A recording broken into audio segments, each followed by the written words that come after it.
በላሷ ደም ቀጣይ ደግሞ አንተነ የሚል ጽሁፍ ተጽፎ ሙሉ ለሙሉ እስከ ትከሻው ድረስ ይበላል። ሰላም ዩቲዩብ ያና ባላለሁኝ ለዩቲዩብ አዲስ ነኝ። እንግዲህ በ2018 ፈጣሊና ምኝ ከፈጣሊ በታች ደግሞ ላንተ አታሳፍሉኝም ብዬ ወደ ዩቲዩብ መጥቻለሁ ማለት ነው። እንግዲህ ከፈጣሊ በታች እንድታግዙኝ ሰብስክራይብ፣ ሼር፣ ላይክ፣ ኮሜንት እያደረጋችሁ ቤተሰብ እንድትሆኑኝ በፍቅር እጠይቃችኋለሁ። ደግሞ ሁሉም ነገር አሪፍ ሆኖ ተስተካክሎ አንድ ላይ አድገን ለመመሰጋገን ደግሞ ፈጣሊ ያብቃን። ካሁኑ ያልኳችሁን ሁሉ ስለምታደርጉ አስቀድሜ በጣም አመሰግናለሁ። ክሪስታል የሚባለው ታዋቂ የቲቪ ሾው እንግዲህ አንድ ነፍሰ ገዳይ ሌሎች ነፍሰ ገዳዮችን መጥፎ ሰዎች ላይ መጥፎ ያደረጉ ሴቶችን፣ ህፃናትን የሚጎዱ አይነት ሰዎችን የሚገል ነፍሰ ገዳይን ታሪክ የሚያሳይ ነው። አሁን የምነግራችሁ ታሪክ ደግሞ በእውነተኛው ዓለም ብዙ ሰዎች ከዚህ ሾው ጋር ከዚህ ገጸ ባህሪ ጋር በጣም ተመሳሳይነት አለው ብለው የሚሉትን እውነተኛ ታሪክ ነው ማለት ነው። ፔሎ ሮድሪጎዝ ይባላል።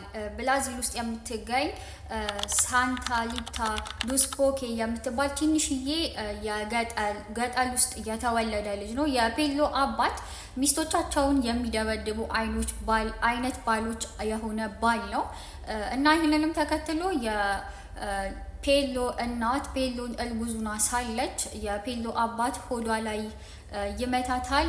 በዚያ ምክንያትም ፔሎ ገና እናቱ ሆድ ውስጥ እያለ ቋሚ የሆነ የጭንቅላት ጉዳት ደርሶበት ነው ወደዚህ ምድር የመጣው ማለት ነው። የፔሎ ቤተሰቦች በጣም ዝቅተኛ የሚባል የኑሮ ደረጃ ያላቸው ሰዎች ናቸው።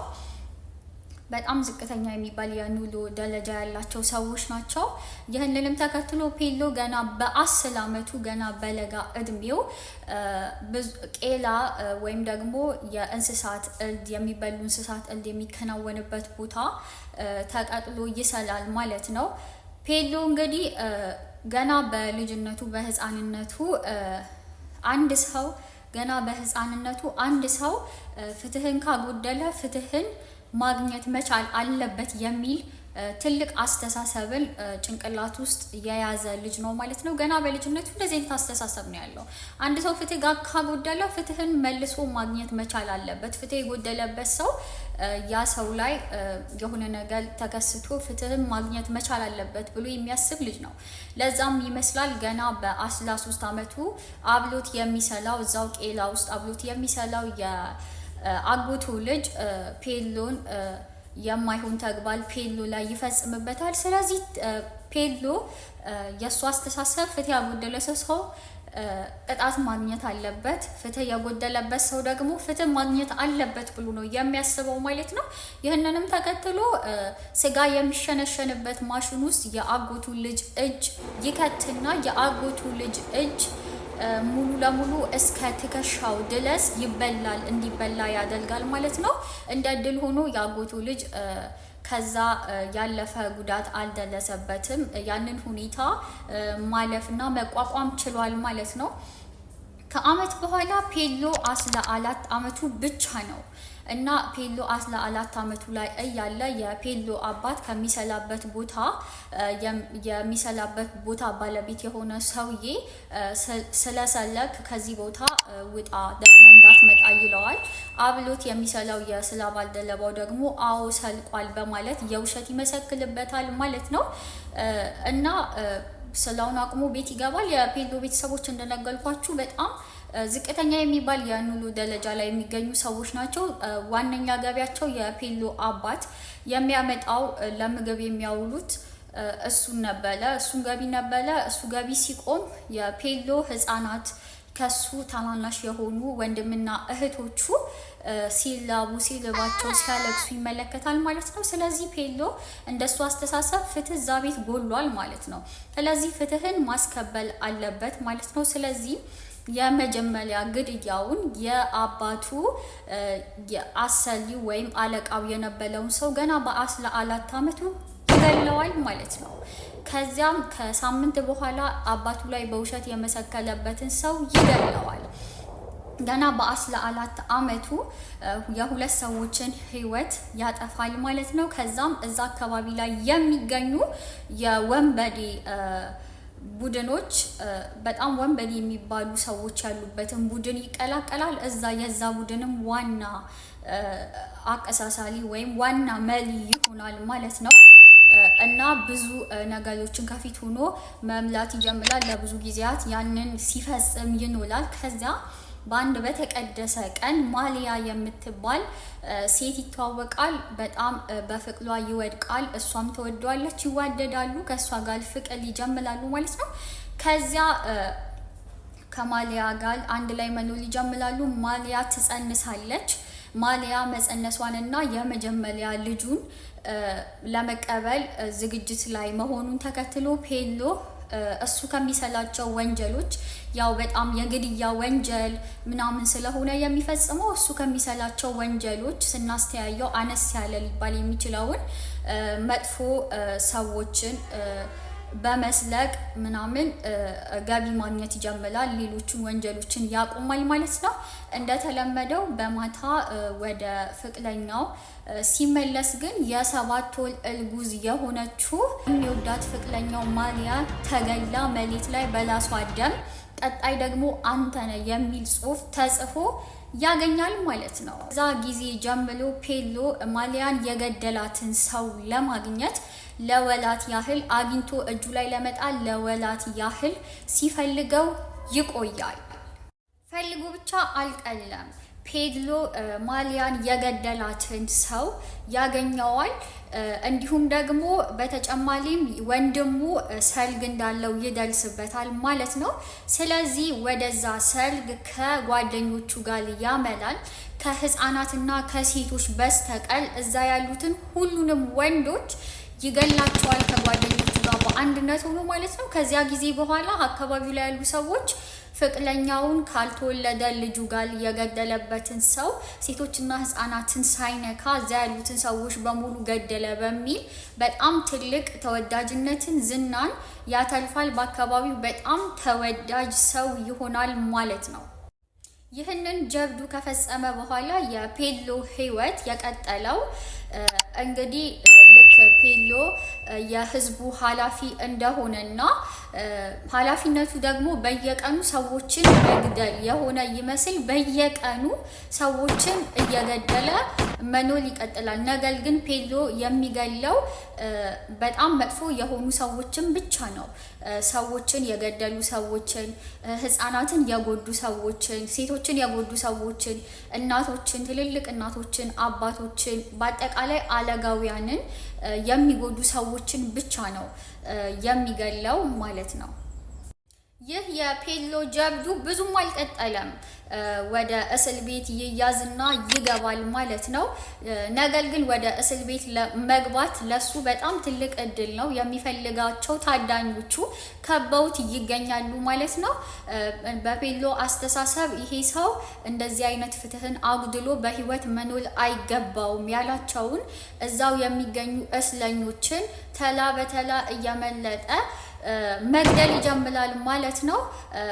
እንደዛ ብቻ ሳይሆን በአካባቢው ላይ ያሉ ሰዎች የሚወዷቸውን ሰዎች የገደሉባቸው እስር ቤት ውስጥ ያሉ ሰዎችን እየጠቆሙት እየሄዱ ፔሎ እኔ እኮ እንደዚህ የምወደውን ሰው አሳጥቶኛል፣ እንደዚህ ፍትህ አጉድሎብኛል እና ኤከሌን እንድትገልልኝ እፈልጋለሁ የሚሉትን ሁሉ ሰዎች ገንዘብ እንስጥ ቢሉት እንኳን ገንዘብ አልፈልግም፣ በነፃ ነው የምገልላችሁ፣ በነፃ ነው ፍትህን የማስከብለው በማለት ሰዎችን እዛ ውስጥ ያሉ እስረኞችን መግደሉን ተያያዘው ማለት ነው። ፔሎ እንደተናገለው እንዳመነው ከሆነ በአንድ ቀን ብቻ 17 ሰዎችን ገድሏል። በአንድ ቀን ብቻ ማለት ነው። ከዚያም አንድ ቀን የፖሊስ አባላት ወደ ቢሏቸው ጠልተውት አባቱ እናቱን በሚያሳዝን ጭካኔ በተሞላበት ሁኔታ 21 ጊዜ ወግቶ እንደገደላት እና እናቱን አሳዛኝ በሆነ ሁኔታ ማለፏን አባቱም ደግሞ ተይዞ እሱ ወዳለበት እስር ቤት እየመጣ እንደሆነ ይነግሩታል ማለት ነው።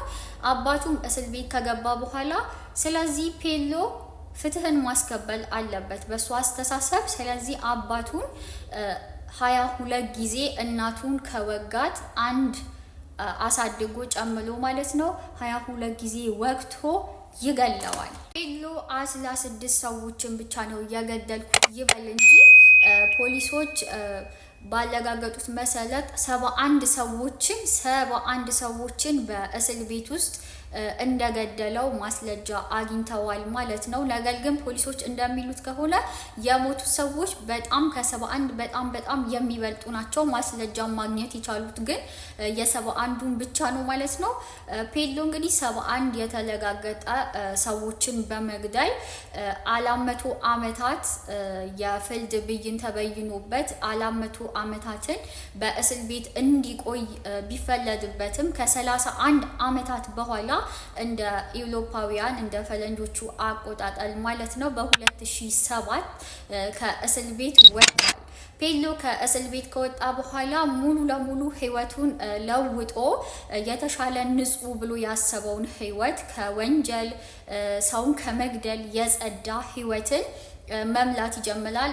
ይሄ ፒንክ ቤት ገዝቶ እርሻ ማለስ ጀምሮ እንዲሁም ደግሞ ወደ ቤተክርስቲያን ተጠግቶ ቤተክርስቲያን መመላለስ አብዝቶ በጣም ጥሩ የሚባል ሰው ይሆናል ማለት ነው። እንደዛ ብቻ አይደለም ፔሎ በሶሻል ሚዲያው በዩቲዩቡ በጣም ተጽዕኖ ፈጣሪ የሚባል ሰው ሆኖ ነበረ። በዩቲዩብ ላይ እየመጣ ያሳለፋቸውን የወንጀል ታሪኮች የፈጸማቸውን ወንጀሎች ሂደቱን፣ አገዳደሉን፣ ሁሉንም ታሪኮች ቪዲዮ ፊልም እያደረገ ይለጥፍ ነበር። እያበሰለ ሁሉ እያወላ ይለጥፍ ነበረ። እንዲሁም መጽሐፍም ጽፏል። ፔሎ የበፊት መጥፎ የሚባለውን ተግባሩን አቁሞ መልካም የሚባል ሰው ለመሆን ጉዞውን ቢጀምርም ህይወቱን ቢጀምርም በፈጸማቸው ወንጀሎች በፈጸማቸው አሰቃቂ ግድያዎች ምክንያት በጣም ብዙ የሚባሉ ጠላቶች ነው ያሉት። በዛም ምክንያት 2023 እንደ ፈረንጆቹ የዘመን ቀመር ማለት ነው መጋቢት 5 ጠዋት ላይ እህቱን ለመጠየቅ ወደ እህቱ ቤት ይሄዳል። እህቱ ቤት ሄዶም የእህቱ ቤት በረንዳ ላይ ቁጭ ብሎ ባለበት ሁኔታ ከመኪና የማይታወቁ ሰዎች ወጥተው በ68 ዓመቱ ገድለው ከዚህ ዓለም ህይወቱ በ68 ዓመቱ ያልፋል ማለት ነው። እንግዲህ ይሄን የፔሎን ታሪክ በጣም ባለማችሁ ላይ በጣም ታዋቂ የሆነ ታሪክ ነው። የሚያውቁ ሰዎች ግማሾቹ ፔሎ እውነትም ለፍትህ የቆመ ጀግና፣ ፍትህን ያስከበለ ሰው ነው በማለት ያደንቁታል። ግማሾቹ ደግሞ እሱ ራሱ የስነ ልቦና ችግር ያለበት ሰይጣናዊ ተግባርን የሚፈጽም ነፍሰ ገዳይ ነው በማለት እንግዲህ ሰዎች አስተያየታቸውን በሁለት ጎላ ተመድበው እንደዚህ ይገልጻሉ። እናንተ በዚህ እውነተኛ ታሪክ ላይ ምን ተሰማችሁ? ኮመንት ላይ ሀሳብ አስተያየታችሁን አሳውቁኝ፣ አነባዋለሁ። ስላያችሁኝ በጣም አመሰግናለሁ። እስከ መጨረሻ እንዳያችሁ አይተናል እያላችሁ ኮሜንት ላይ ጻፉልኝ። ሰብስክራይብ፣ ላይክ፣ ሼር፣ ሪፖስት አይባልም ለካ ቲክቶክ ላይ ነው የሚባለው። ኤኒዌይስ ሰብስክራይብ፣ ላይክ፣ ሼር ኮሜንት እያደረጋችሁ ቤተሰብ እንድትሆኑ በፍቅር ጠይቃችኋለሁ። በሌላ እውነተኛ ታሪክ በሌላ ቪዲዮ እመለሳለሁ። ቻው።